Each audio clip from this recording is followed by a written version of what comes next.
राज्यसभा आदि में भेजती है तथा ना ही उनको आर्थिक लाभ पहुंचाने के लिए उनके हिसाब से अपनी सरकार की नीतियां बना के अपनी सरकार चलाती है, बल्कि इसके स्थान पर बीएसपी अपनी सदस्यता के जरिए व अन्य विभिन्न मौक़ों पर पार्टी के सामर्थ्यवान लोगों से भी पार्टी की सदस्यता के जरिए ही उनसे पार्टी के लिए आर्थिक मदद भी लेती है। इतना ही नहीं बल्कि पार्टी के ऐसे लोगों से ही बीएसपी ने समय समय पर देश में कोरोना व बाढ़ पीड़ितों आदि जैसे अन्य और ज़रूरतमंद लोगों की भी विभिन्न रूपों में सीधा मदद भी करवाई है, ये सभी को मालूम है। लेकिन इससे खासकर कांग्रेस पार्टी के पेट में दर्द इसलिए हो रहा है क्योंकि पूरे देश में कांग्रेस पार्टी के बारे में यह बात सर्वविदित है कि कांग्रेस पार्टी अपनी आम जनसभाओं में व यहाँ तक अपनी चुनावी जनसभाओं में भी अपनी भीड़ जुटाने के लिए ज़्यादातर दिहाड़ी पर ही लोगों को लाती है। अर्थात जिस दिन कांग्रेस पार्टी की कोई रैली आदि होती है तो फिर खासकर दिहाड़ी में कार्य करने वाले मजदूर लोग बहुत खुश होते हैं और वे कहते हैं कि हमें आज काम नहीं करना पड़ेगा, बल्कि कांग्रेस पार्टी की रैली में जाने के लिए बिना कार्य किए ही आज उन्हें ज़्यादा दिहाड़ी मिल जाएगी, ऐसा वो कहते हैं, तथा बढ़िया बढ़िया खाना भी मिलेगा। ये कांग्रेस पार्टी का भीड़ जुटाने का कल्चर है। इससे समझा जा सकता है कि देश में आज कांग्रेस पार्टी के जनाधार की कितनी बुरी हालत है। इसके साथ ही देश के किसी भी राज्य में जब विधानसभा का आम चुनाव होता है या देश में लोकसभा का भी आम चुनाव होता है तो तब इनको खासकर यूपी जैसे कमज़ोर राज्यों में आसानी से चुनाव लड़ाने के लिए उम्मीदवार तक भी नहीं मिलते हैं। उनको खड़ा करने के लिए फिर कांग्रेस पार्टी बड़े बड़े पूंजीपतियों व धन्ना सीटों आदि से आर्थिक मदद लेकर उनको पैसा देकर खड़ा करती है, अधिकांश उनको पैसा देकर खड़ा करती है। इसलिए अधिकांश इनके उम्मीदवारों को जीतने हारने से कोई लेना देना नहीं होता है, बल्कि वो तो ये मानकर चलते हैं कि अब हमारे घर का कुछ समय तक का खर्चा चल जाएगा, जो उनको चुनाव लड़ाने के लिए वो पैसा देते हैं। ये कांग्रेस पार्टी की दयनीय हालत नहीं है तो और क्या है। जबकि वहीं दूसरी तरफ बीएसपी ऐसा बिल्कुल भी नहीं करती है।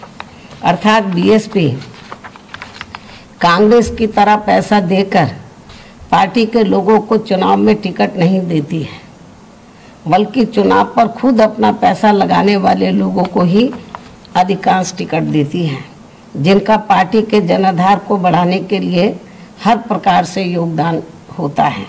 इसलिए कांग्रेस पार्टी ने अभी हाल ही में जो बुकलेट जारी की है, यदि ये पार्टी इस बुकलेट में अपनी विरोधी पार्टियों पर कोई भी टीका टिप्पणी करने के साथ साथ अपनी इन सब कमियों को भी वर्णित कर देती तो ये बेहतर होता। अर्थात इस पार्टी द्वारा दूसरे पर उंगली उठाने की बजाय इनको पहले अपने घर को ही ठीक कर लेना चाहिए, ये भी मेरी इनको सलाह है। इसके साथ ही कांग्रेस पार्टी को मैं ये भी बताना चाहती हूँ कि जब देश में लोकसभा व किसी भी राज्य में विधानसभा का आम चुनाव होता है तो खासकर पार्टी के मजबूत राज्यों में एक एक सीट पर कई उम्मीदवार पार्टी का टिकट चाहते हैं। यानी कि बीएसपी के बारे में मैं बता रही हूँ तो खासकर पार्टी के मजबूत राज्यों में एक एक सीट पर तो कई उम्मीदवार बीएसपी का टिकट चाहते हैं, जिसमें कुछ उम्मीदवार आर्थिक तौर पर काफ़ी कमज़ोर भी होते हैं। इसके अलावा कुछ उम्मीदवार टिकट तो ले लेते हैं, यानी कि पार्टी का टिकट तो ले लेते हैं, लेकिन चुनाव में ज़रूरत के हिसाब से पैसा खर्च नहीं करते। तब फिर पार्टी के कार्यकर्ताओं को ही मजबूरी में आपस में चंदा इकट्ठा करके उन्हें चुनाव लड़ाना पड़ता है। इसे भी खास ध्यान में रखकर तब हमारी पार्टी को मजबूरी में पार्टी के ऐसे उम्मीदवारों से चुनाव लड़ने के लिए उनसे कुछ एडवांस में ही पैसा भी जमा कराना पड़ता है और फिर उसी पैसे को उनके चुनाव पर ही पार्टी के कार्यकर्ताओं द्वारा खर्च कर दिया जाता है, जिससे हर चुनाव में विरोधी पार्टियां इसी प्रकार गलत तरीके से प्रचारित करती हैं और बीएसपी की छवि को धूमिल करने का भी वो पूरा प्रयास करती है, हथकंडे अपनाती हैं और बीएसपी की इमेज को खराब करती है। वैसे भी हमारी पार्टी कांग्रेस पार्टी व अन्य पार्टियों की तरह बड़े बड़े पूंजीपतियों व धन्ना सेठों की पार्टी नहीं है। ये भी सर्वविदित है कि हमारी पार्टी कांग्रेस पार्टी व अन्य पार्टियों की तरह बड़े बड़े पूंजीपतियों व धन्ना सेठों की पार्टी नहीं है जैसे दूसरी पार्टियां होती हैं, बल्कि गरीब और मजलूमों की पार्टी है। उन्हीं की ही थोड़ी थोड़ी आर्थिक मदद से अपनी पार्टी को चलाती है। जो गरीब मजलूम हैं उन्हीं की आर्थिक मदद से पार्टी को चलाती है। ये सभी पार्टियां बीएसपी के बारे में अच्छी प्रकार से जानती हैं, इसलिए बीएसपी के बारे में ऐसे कुछ भी गलत प्रचार करने से पहले इनको कोई खास लाभ मिलने वाला नहीं है। ये भी पार्टियां जानती हैं और हमारे लोग भी जानते हैं, अच्छी प्रकार से जानते हैं। इसके अलावा इन्हें ये भी मालूम होना चाहिए कि हमारी पार्टी हर वर्ष अब मेरा जन्मदिन जन कल्याणकारी दिवस के रूप में मनाती है। लेकिन इससे पहले क्या होता था, जब मेरा जन्मदिन होता था तो मेरे बार बार मना करने के बावजूद भी मेरे जन्मदिन पर पार्टी के अधिकांश लोग तो महंगे कपड़े व गहने आदि मुझे देते थे, जिसे ध्यान में रखकर फिर हमने ये फैसला लिया कि आप बीएसपी सदस्यता की किताबें ले जाएं। जो मुझे कीमती कपड़े और गहने देते थे तो उसे ध्यान में रखकर फिर हमने ये फैसला लिया कि आप बीएसपी सदस्यता की किताबें ले जाएं।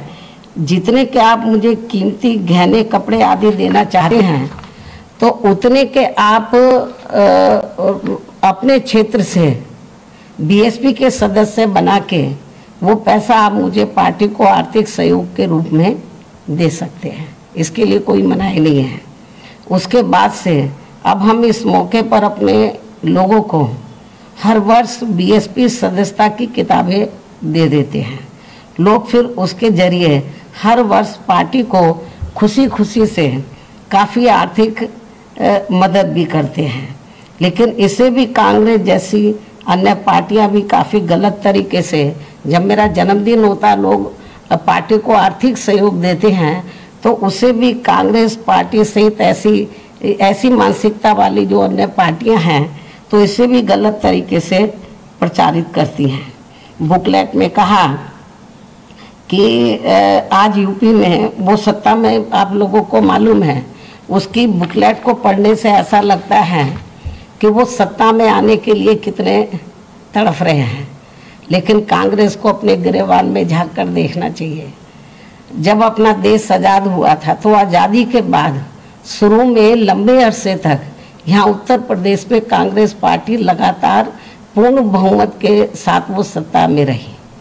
लेकिन इनकी कथनी और करनी में जमीन आसमान का फर्क होने की वजह से फिर लोगों ने इस पार्टी को छोड़ दिया और तभी हमें बीएसपी बनानी पड़ी और बीएसपी की तरह अन्य और पार्टियां भी बनी। तो इसके लिए जिम्मेवार कौन है?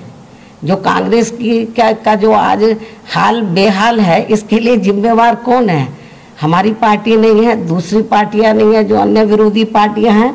इसके लिए सही मायने में जिम्मेवार कांग्रेस पार्टी की खुद गलत नीतियां, कार्यशैली, उनकी कथनी करने में अंतर, ये सब कांग्रेस पार्टी इसके लिए जिम्मेवार है। अब अपनी कमियों को छिपाने के लिए वो किस्म किस्म के हथकंडे अपनाए। तो मैं समझती हूँ यूपी की जनता ये सब बातें अच्छी प्रकार से जानती है। चाहे वो एक बुकलेट जारी करे या 2 करे, तो मुझे नहीं लगता कि जनता के ऊपर कोई असर पड़ने वाला है। तो इसलिए मैंने ये सोचा कि इनका जवाब देना बहुत ज़रूरी है। हालांकि किताब में और क्या लिखा है तो मैंने तो पढ़ा नहीं है, लेकिन थोड़ा किसी 1-2 चैनल में आ रहा था, तो उसको ध्यान में रखकर तो मैंने ये सोचा इसका जवाब देना ज़रूरी है।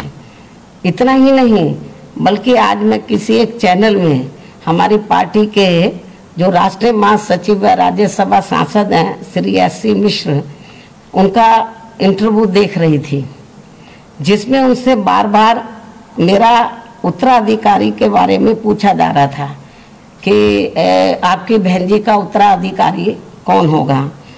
तो उस चैनल को जो उनसे पूछ रहा था, उस चैनल के इंटरव्यू पूछने वाले को मैं ये बताना चाहती हूँ कि मेरा स्वास्थ्य अभी ठीक है, मुझे अभी किसी को भी अपना उत्तराधिकारी बनाने की ज़रूरत नहीं है।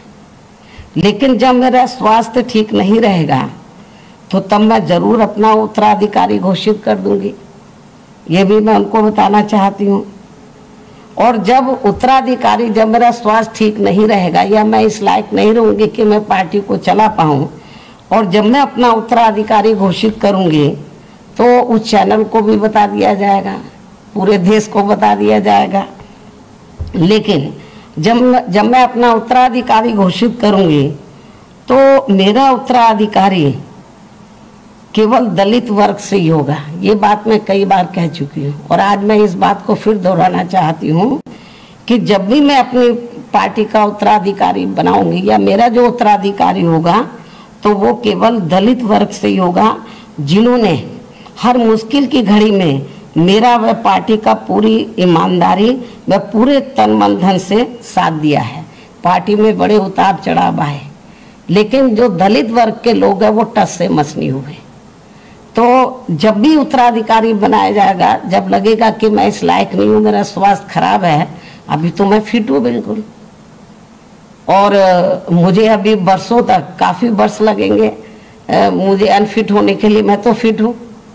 और कुदरत की वजह से पिछले 2 साल से कोरोना चल रहा है और अभी भी कोई ख़त्म नहीं हुआ है, लेकिन मुझे तो कोई कोरोना जैसी भी बीमारी नहीं हुई। तो कहने का तात्पर्य यह है कि जो लोग इस किस्म का प्रचार करते हैं, बार बार मिश्रा जी को घेर रहे थे कि भाई उत्तराधिकारी, अभी तो मैं फिट हूँ बिल्कुल, स्वास्थ्य मेरा ठीक है। तो और उन्हें ये मालूम होना चाहिए, जब मान्यवर कांशीराम जी जीवित थे और जब तक वो ठीक रहे, उन्होंने अपना उत्तराधिकारी घोषित नहीं किया था। जब उनका स्वास्थ्य खराब होने लगा था तो तब उन्होंने मुझे अपना उत्तराधिकारी बनाया था। मीडिया अच्छी प्रकार से जानता है, लेकिन लोगों को गुमराह करने के लिए वो इस किस्म के वो हथकंडे इस्तेमाल करते हैं।